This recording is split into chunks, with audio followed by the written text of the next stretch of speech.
Thank you, Mr. Chairman. Dr. Sisson, you get to choose now whether or not you go by Admiral or Ambassador, I guess. Is that correct? For this session, I'm going to call you Admiral. Admiral Harris, good to see you. Prior to the spy balloon being floated over the United States, I think we could say that we saw a few months of what I'd call detente with the meeting in Bali between Biden and Xi, and planned Secretary of State visit to China this last weekend. However, with that clumsy miscalculation by China in spying that we know goes on of the United States, what I think we need to be wary of is obviously incidents like this leading to escalation.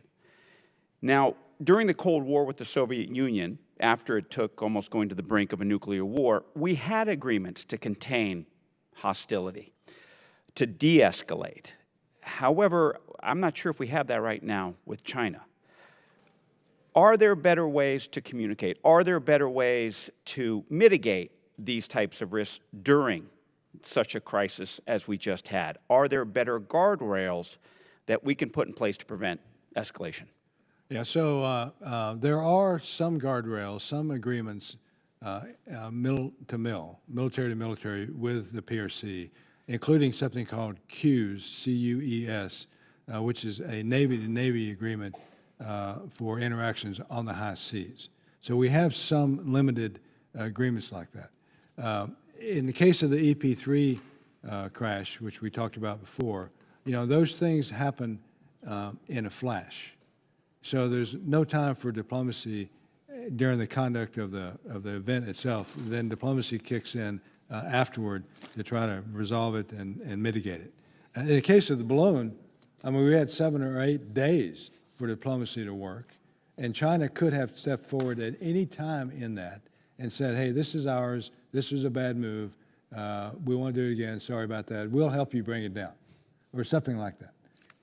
But they did not take advantage of the window, a week window, 8 days, 7 days, to do that. So that's on them.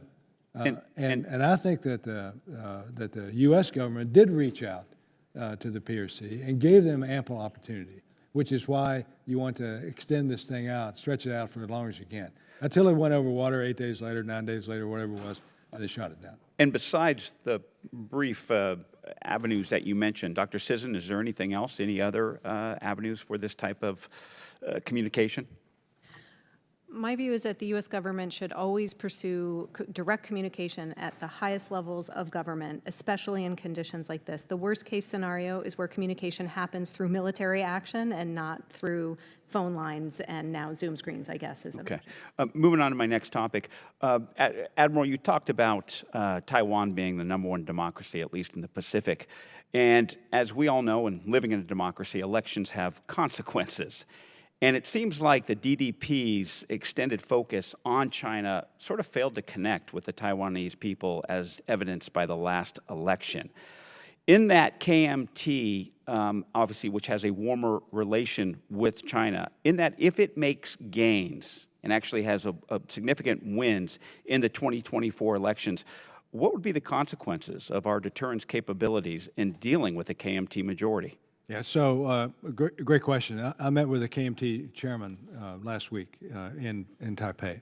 I believe that it was the Cato Institute that called Taiwan the freest nation in East Asia, and I think the definition of free and democratic is when you have a successful handover of power, and they've had several now since they became independent. They haven't been independent that long.